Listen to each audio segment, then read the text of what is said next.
2018, Roma. Sitio de restauración del Templo de Júpiter. Consagrado en el 509 a.C., este monumento se encuentra entre los lugares de culto más antiguos del mundo aún activos. Pronto, los habitantes de Italia podrán venerar a su gran dios, Júpiter.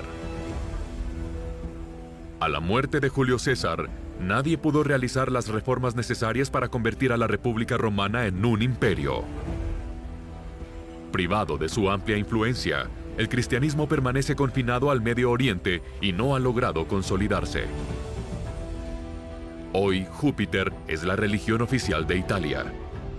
Júpiter Optimus Maximus es adorado por más de 100 millones de creyentes. Pero nada de eso sucedió. En el año 45 a.C., un pequeño grano de arena le permitiría a Augusto acceder al poder y convertir la república en un imperio. Nuestra historia no es más que una serie de eventos increíbles. Cada uno de nosotros puede influir en su curso, desde el nacimiento de un imperio milenario hasta la muerte de una floreciente civilización, desde el genio creativo de un puñado de hombres hasta una revolución cultural mundial, desde la más oscura de las visiones totalitarias hasta la más horrible de las devastadoras guerras, desde la heroica resistencia de todo un pueblo hasta la determinación férrea de una minoría. La más mínima de nuestras decisiones puede influir en el futuro de la humanidad. Conocer el pasado es prever el futuro. Augusto, emperador de la República. El 11 de enero, en el año 49 a.C., al frente de la 13ª Legión, César ingresa ilegalmente a Italia antes de marchar sobre Roma. 5 años después, el testamento del difunto Julio César designa a su sobrino nieto, un tal Octavio, como su heredero legítimo. El 2 de septiembre, en el año 31 a.C., la flota de guerra de Octavio derrota a Marco Antonio en la batalla naval de Actium.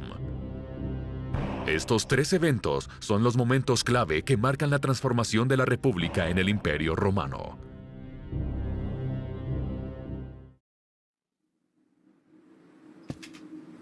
...27 de septiembre del año 52 a.C. La noche fue larga. Ayer, los ejércitos galos asediaron el fortificado campamento romano. En el último minuto, las legiones de Julio César los hicieron retroceder. Hoy, el procónsul romano espera la rendición de su líder, Vercingetorix. La República Romana está a punto de conquistar Galia.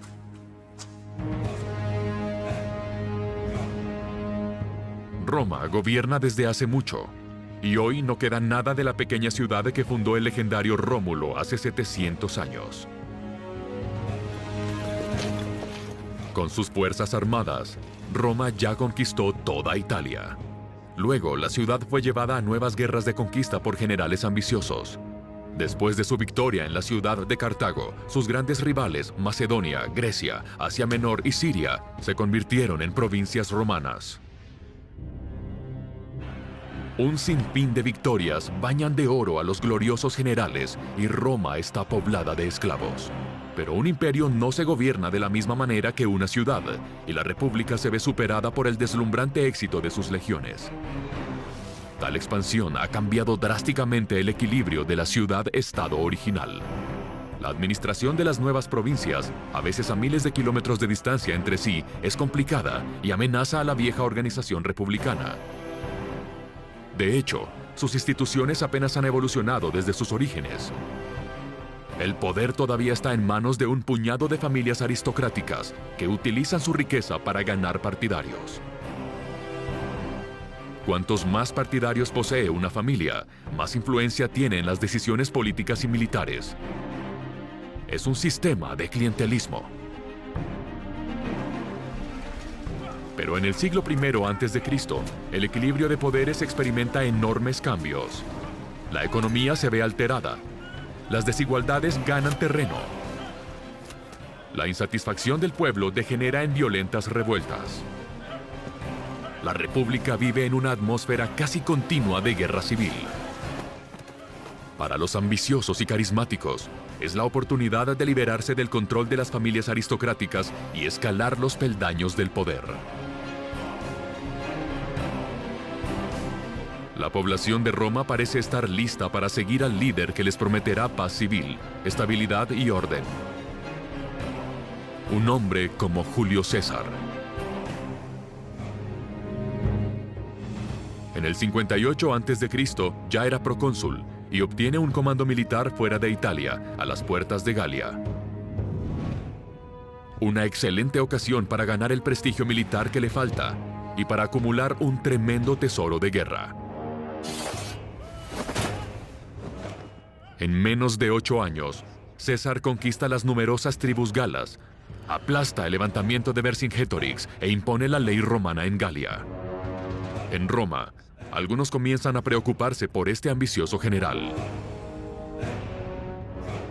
Tan pronto termina la guerra y su mandato, el Senado le ordena que devuelva sus legiones y que regrese a Roma como un ciudadano común.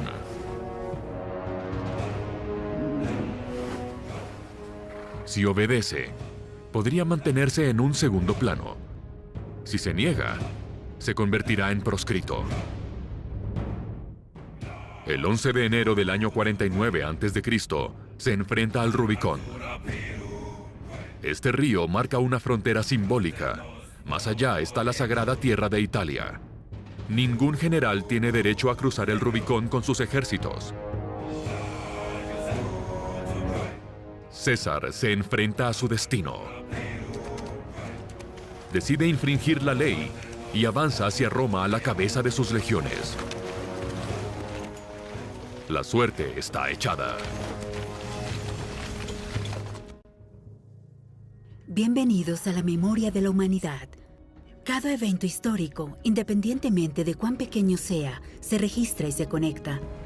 Solo se necesita cambiar uno para modificar a todos los demás. Aquí podemos controlar el tiempo, analizar y comparar miles de millones de eventos para reescribir la historia de maneras infinitas. En latín, res publica significa asunto público. No se refiere necesariamente a un sistema democrático. De hecho, Roma está dirigida por una clase aristocrática pequeña, por lo tanto es una oligarquía. Para los romanos, el término libertas, libertad, explicaba mucho mejor su sistema de gobierno. En el alma de la República, las libertas están encarnadas en la relación del Senado y los ciudadanos, resumidas por la frase Senatus Populusque Romanus, el famoso SPQR. Los senadores son elegidos según su prestigio y dignidad. Son considerados los guardianes de las costumbres ancestrales, promulgan leyes y administran las finanzas. Los representantes del pueblo eligen a los magistrados a cargo del poder ejecutivo. Estos altos funcionarios están dotados de poderes específicos durante un periodo determinado. Los cónsules, los más poderosos, representan al imperio, el poder de mando civil y militar. Sin embargo, como todo magistrado, los cónsules deben deshacerse de su poder una vez que su mandato finaliza. Si se niegan a hacerlo, son condenados por el Senado. El único garante de legitimidad es la decisión de César. Infringe la ley y se convierte, por este hecho, en enemigo de la República. Para César, es el momento de la verdad. Después de perseguir a los ejércitos republicanos en todo el Mediterráneo, es aquí, en estas laderas españolas, donde todo se resolverá.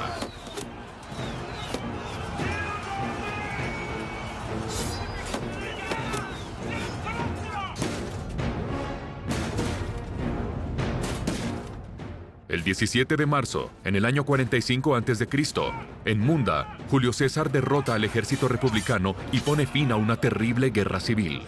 Cesareanos contra republicanos, legiones contra legiones. Gana su apuesta y regresa a Roma como héroe conquistador, proclamándose a sí mismo verdadero defensor de la República.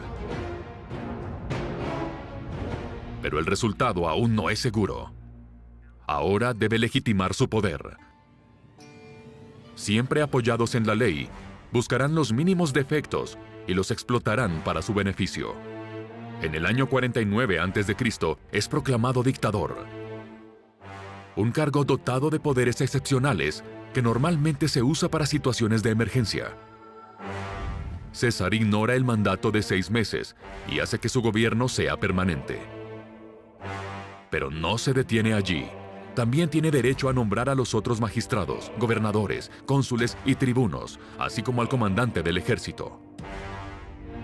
César tiene todos los poderes y domina la vida política. Ordena a docenas de miles de veteranos legionarios completamente fieles a él. Nombra a sus parientes más cercanos en los puestos clave. Es amado y respetado por el pueblo y, sobre todo, posee una enorme riqueza. El Senado, bajo su control, no puede hacer nada más que aceptar la situación. Para las antiguas familias senatoriales, poseedoras del poder desde los comienzos de Roma, César es un peligro real. En los restringidos círculos de la aristocracia romana, algunas personas comienzan a pensar en el asesinato. Ese día de marzo, en el año 44 a.C., mientras César se dirigía a la Curia, donde se encuentra el Senado, el gobernante de Roma está en la cima de su poder. César parece invencible.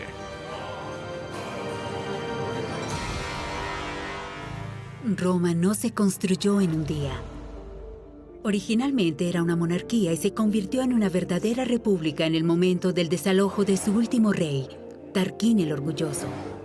Los romanos conservan un recuerdo traumático casi mítico de este periodo, así como un profundo rechazo hacia todas las formas de monarquía. Muy apegada a la noción de libertas, la gente encuentra nuevos héroes, como Lucius Cincinnatus, un ciudadano del que se dice dejó su campo para liderar a los ejércitos y salvar a la patria de un gran peligro. Dotado de poderes extraordinarios y casi ilimitados por la dictadura, se dice que derrotó a los enemigos de Roma, luego devolvió sus poderes al Senado, antes de regresar a su campo como un modesto ciudadano. Con el paso de los siglos se ha convertido en un modelo semilegendario de virtud y humildad, un ejemplo de devoción al bien público. Numerosos políticos romanos afirmarían más tarde ser seguidores de este hombre, mientras César hizo exactamente lo contrario. Se convirtió en enemigo de la República al avanzar sobre Roma, subyugar al Senado y tomar el poder para su beneficio. Para muchas personas, el fantasma de Tarquín el Orgulloso y de la monarquía amenaza nuevamente a su amada República. Es apuñalado 23 veces hasta morir. César yace en el suelo de la Curia, asesinado en el Senado por 20 conspiradores. Los demás senadores huyeron, temiendo que se sospeche de su complicidad. Entre los conspiradores hay una fuerte evidencia de indecisión. Primero piensan en deshacerse del cadáver en el Tíber, luego abandonan la idea. Sorprendentemente, nadie parece haber planeado qué hacer con el dictador muerto. Marco Antonio, el leal teniente de César y veterano de todas sus campañas, aprovecha la oportunidad. En el funeral de César, pronuncia una emotiva oración fúnebre que galvaniza a las masas. Locos de ira y con sed de venganza, los habitantes de Roma están cada vez más enojados. Los asesinos de César se ven obligados a huir. A partir de ahora, Marco Antonio es libre de hacer lo que quiera y hábilmente actúa como su sucesor. Pero el gobernante asesinado escribió un testamento. En este documento rigurosamente legal, se estipula que adopta a Cayo Octavio, su sobrino nieto, y le cede su riqueza. Un joven de 18 años, poco conocido, se convierte en el heredero del prestigioso nombre de César. Marco Antonio obtiene el prestigio militar y el favor del pueblo. Octavio hereda el nombre y la riqueza de César. Al menos en papel. De hecho, el joven Octavio es privado de su herencia legal por Marco Antonio. Entre los dos sucesores, el conflicto es inevitable.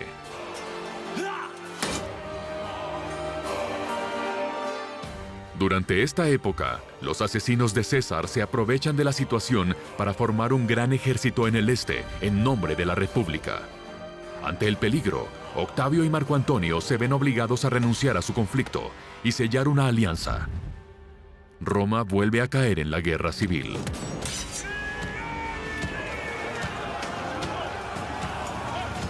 Durante la terrible batalla de Filipos en el año 42 a.C., Marco Antonio demuestra que realmente él es el digno heredero militar de César.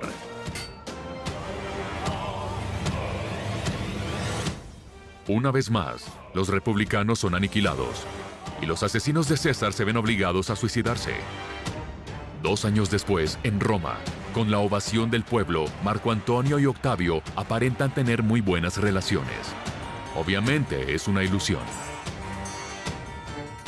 Un acuerdo le cede Oriente a Marco Antonio, que vive allí con un estilo de vida real junto a la reina Cleopatra. Octavio, el gobernante de Occidente, organiza una campaña de desprestigio para arruinar la reputación de su rival. Se rumora que Marco Antonio repudia a su legítima esposa por la bella reina egipcia. Hechizado, el general, debilitado por el carisma de Cleopatra, habría abandonado Roma y se comportaría como un monarca. Frente a un senado horrorizado, Octavio lee el testamento de Marco Antonio, que fue incautado ilegalmente. Todo Occidente está con él. Pero Octavio es un hombre cauteloso y no ataca abiertamente al exteniente de César. Afirma ser el defensor de Roma y le declara la guerra a Cleopatra. Las hostilidades emergen de nuevo.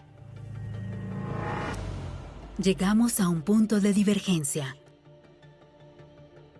Un punto de divergencia es un momento clave, una encrucijada en nuestra historia donde nuestro mundo puede oscilar de un lado a otro.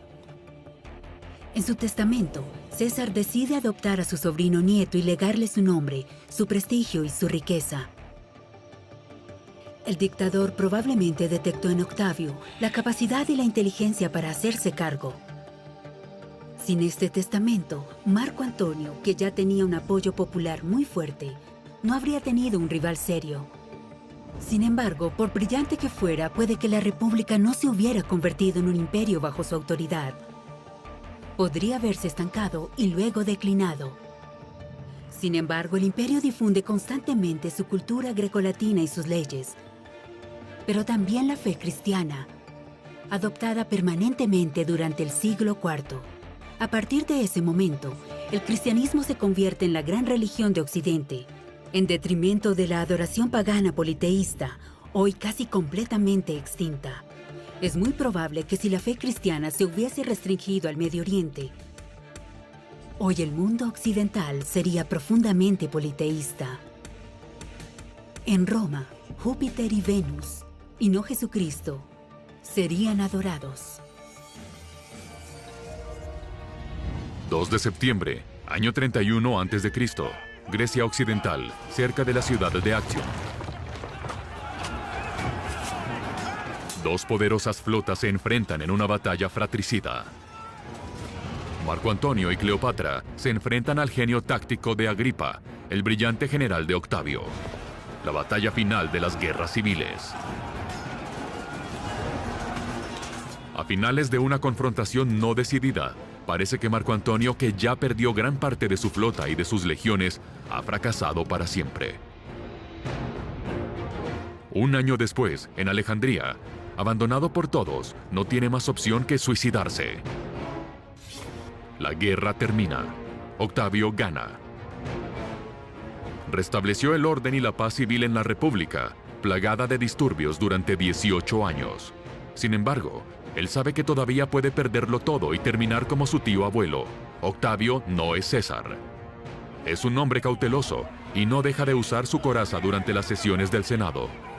Sabe que aunque los romanos se opongan ferozmente a la idea de la monarquía, apoyarían a un líder fuerte que recupere el control del Estado y ponga fin al caos de las guerras civiles. Inteligentemente devuelve sus poderes extraordinarios al Senado durante un discurso elocuente, prueba evidente de su completo respeto hacia las instituciones republicanas y de su amor por la sacrosanta libertas.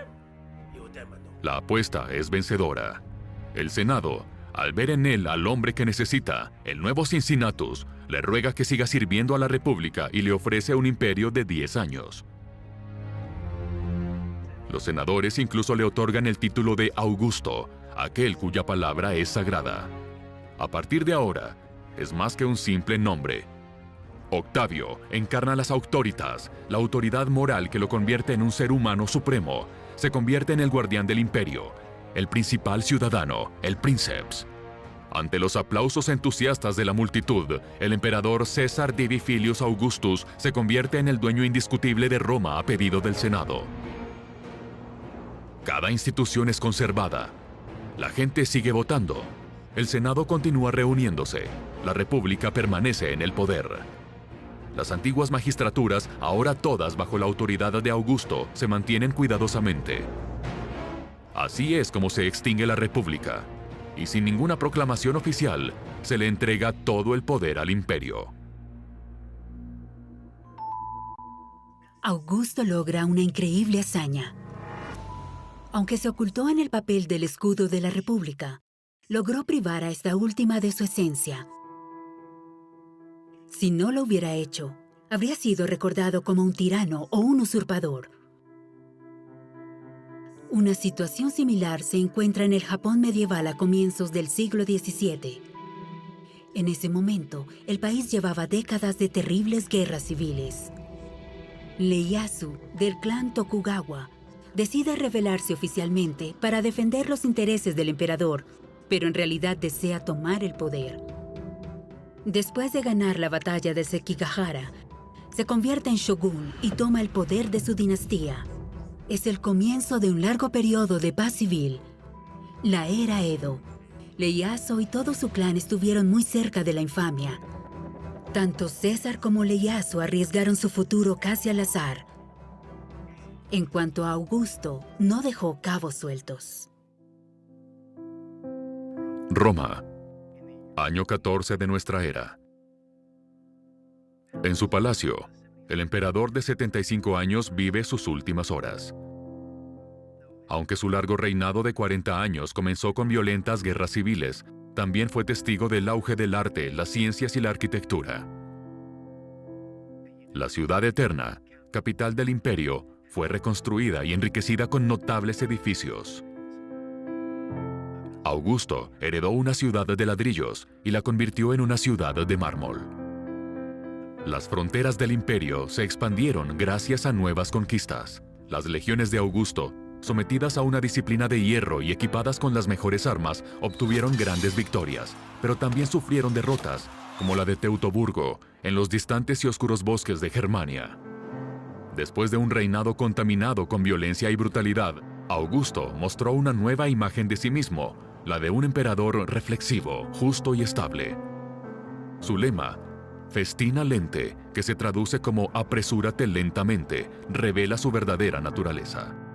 Era lo suficientemente inteligente como para rodearse de personas dignas, como el general Agripa o el conocido Mecenas, que dedicó gran cantidad de su riqueza a la promoción de las letras. A pesar de la profunda aversión de los romanos a la monarquía, Augusto logró imponer gradualmente la idea de un sucesor. El imperio parecía eterno. De hecho, era solo el comienzo. En su apogeo, en el siglo II, su territorio se extendería a 5 millones de kilómetros cuadrados, en el cual más de 60 millones de habitantes vivirían en paz bajo la Pax Romana. 2 siglos después, oleadas de bárbaros procedentes del norte de Europa inundarían las fronteras imperiales. Superado en número y socavado por el soborno, el déficit presupuestario y los conflictos de sucesión, el imperio tambalea. Pero esa es otra historia. Augusto nunca fue un emperador como entendemos ese título hoy. Se contentó con controlar cada posición clave y reunió a todos los poderes.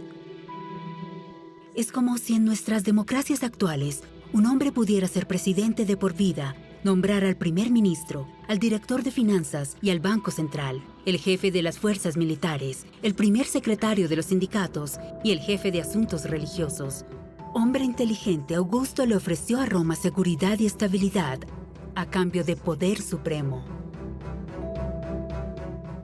El gran regalo de Augusto fue usar todas las herramientas a su disposición para consolidar su poder. Guerra, acción política, pero también complot y manipulación de la opinión pública.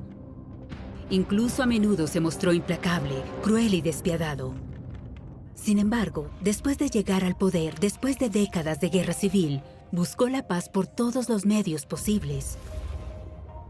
No solo se apoderó del poder para su propio uso, sino que se esforzó por la grandeza de Roma, adoptando la más estricta rigidez y un estilo de vida austero.